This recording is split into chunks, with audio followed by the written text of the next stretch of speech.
မူလာတဲ့တုန်းကတဲ့တတာအိမ်လေးမှာနေခဲ့တယ်အိမ်ရှိကိုတကယ်ချင်းနေဖျက်လျှောက်သွားလို့ရှိရင်အိမ်ထဲကိုဝင်ပုံးနေရှက်လို့ဆင်းရဲတယ်လို့ပြောခံရမှာရမ်းရှက်ခဲ့တယ်အဲဒီလူကပြင်မာလေးအိမ်ကားမနေနိုင်အိမ်ကားမနေနိုင်တဲ့ခါကျစိုက်ကြရမှနေရတယ်အိမ်မှာပဲအိမ်လာဘာမှတော့အရန်ခက်ခဲအကျဉ်းလန်းဆုံးလေပြန်တော့တတိမရကြည့်တဲ့အချိန်ပေါ့အဲ့ဒီအချိန်ရအေးရတနာရီနာရီလောက်ကြီးလာစစ်တာမပြီးမချင်းထိုင်ပြီးတော့မှစောင့်နေရတယ်အဲ့ချိန်မှာအိတ်လဲအိတ်ချင်တယ်ရှက်လဲရှက်တယ်ဒေါသရည်နဲ့ထွက်တယ်ပေါ့နော်ကျွန်တော်တို့နှစ်ယောက်အတူတူစူးစမ်းခဲ့ကြတဲ့ကာလတွေမှာကျွန်တော်မှားခဲ့တာတွေအများကြီးရှိတာလေကျွန်တော်နားလည်ပေးတဲ့တငယ်ချင်းလည်းဖြစ်တယ်လို့တကယ်ကိုစီးပွားရေးပါတနာကောင်းတစ်ယောက်လည်းဖြစ်တယ်ကျွန်မအနေနဲ့ကြည့်လို့ရှိရင်နဒီကတော့တကယ်ကိုစွန့်ဦးတင်ထွန်းအမျိုးသမီးတစ်ယောက်လို့ကျွန်မပြောချင်တယ်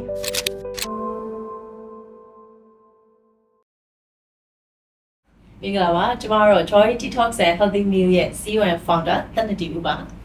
ကျွန်မအခုလက်ရှိတော့ပုံမှန်လေ့ကျင့်ခန်းတွေလုပ်ဖြစ်တဲ့အလုပ်တွေစူးစမ်းနေတယ်ပေါ့နော်ပြီးတော့ကျွန်မရဲ့နေ့ရက်တိုင်းမှာဆိုရင်မိသားစုတွေတငယ်ချင်းတွေကျွန်မရဲ့ joint team နဲ့အတူတူပေါ့နော်ပျော်ရွှင်စရာအခိုက်အတန့်လေးတွေကိုဖန်တီးနေပါတယ်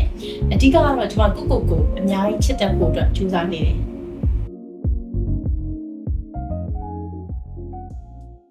အဲ့ဒီငယ်ငယ်တော့ဆိုရင်ကရန်နဲ့ကြောက်တတ်တယ်။ဘာလို့လဲသူက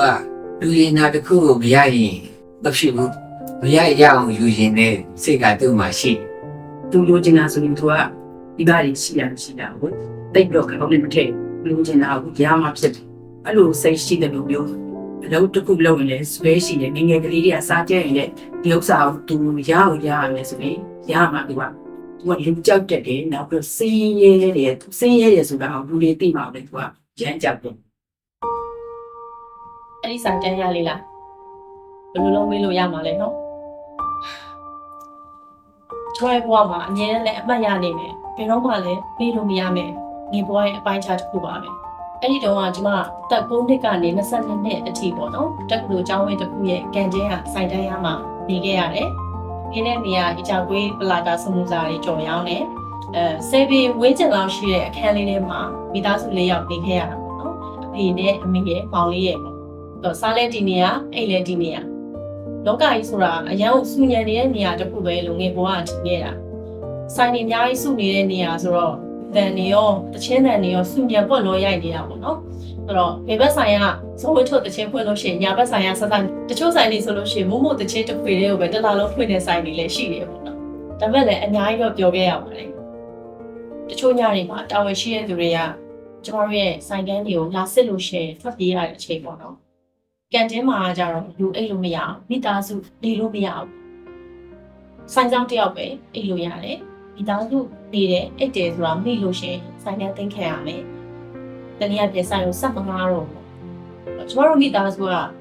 ဒီဆိုင်ကန်းငားကပေးပြီးသွားလို့ရှိရင်အိမ်ငားဖို့အတွက်ပတ်စံကလုံးဝမရှိတော့ကြတော့ကိုယ့်အိမ်ကလာစစ်မယ်လို့တင်ကြတဲ့ညတွေမှာဆိုလို့ရှိရင်အဆောင်ပတ်စံပေးပြီးတော့မှကျမတို့နှိစက်ရနေအောင်တွတ်အိတ်တယ်ပေါ့ချိုးလာတွေမှာဆိုရင်တော့ညအိမ်ရဲ့အပီနောက်ပေးခန်းဒီမှာ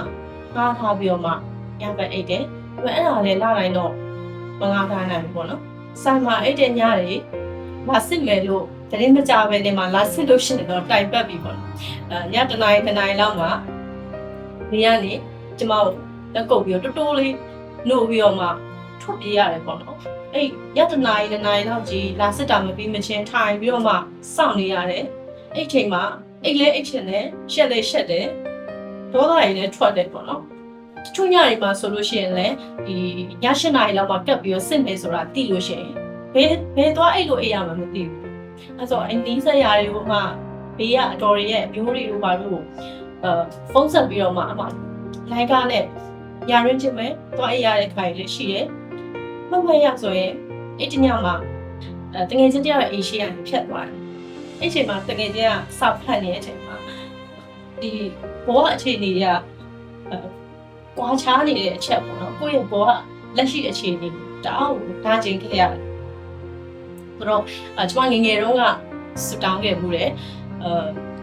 လူတန်နေစူညံနေတဲ့အိမ်ပေါ့နော်တချင်းတန်နေစူညံနေတဲ့အိမ်ဘေးခန့်ကစကားပြောတာကိုမကြားရတဲ့အိမ်ကိုအကျဲတချင်းတွေအော်ဆိုလို့ရတဲ့အိမ်သူအရေးအခြေကိုမကြည့်ဘဲနဲ့မှနေလို့ရတဲ့အိမ်အဲ့လိုမျိုးအိမ်မျိုးမှာကျမအမြင်နေခြင်းခဲ့တာ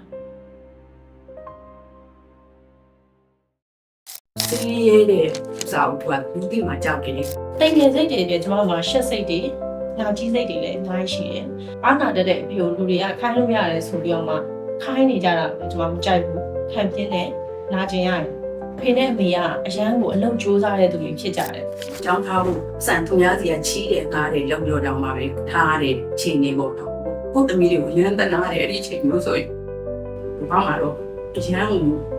ခက်ခဲအကျဉ်းလန်းဆုံးနဲ့ပြန်တော့တတိမရခြင်းနဲ့အချိန်ပေါ့အဲ့ဒီအချိန်ရတယ်ဒီကဈေးရောက်လာတစ်ဖက်သူ့လိုက်ပို့ရတာတစ်ဖက်အဲ့လိုမျိုးပေါ့ ပိုးတဲ့အခါကျတော့လေစပင်းကဆုတ်နေတဲ့အခါကျတော့သူကစပင်းစီရမှာဘူးလေရှက်တယ် ။သူလုံနိုင်တဲ့နာထက်ပိုလုပ်ပြီးတော့မှကျမကိုဒီနေရာထိရောက်လာအောင်လုပ်ပေးခဲ့တာပါ။အဲ့ဒီချိန်တော့ကတော့ဒီလိုစေတနာတွေကိုနားမလည်ပဲနဲ့မှကျမရှက်တာတွေတိတ်ငယ်တာတွေပဲဖြစ်ခဲ့မိတာပါပဲ။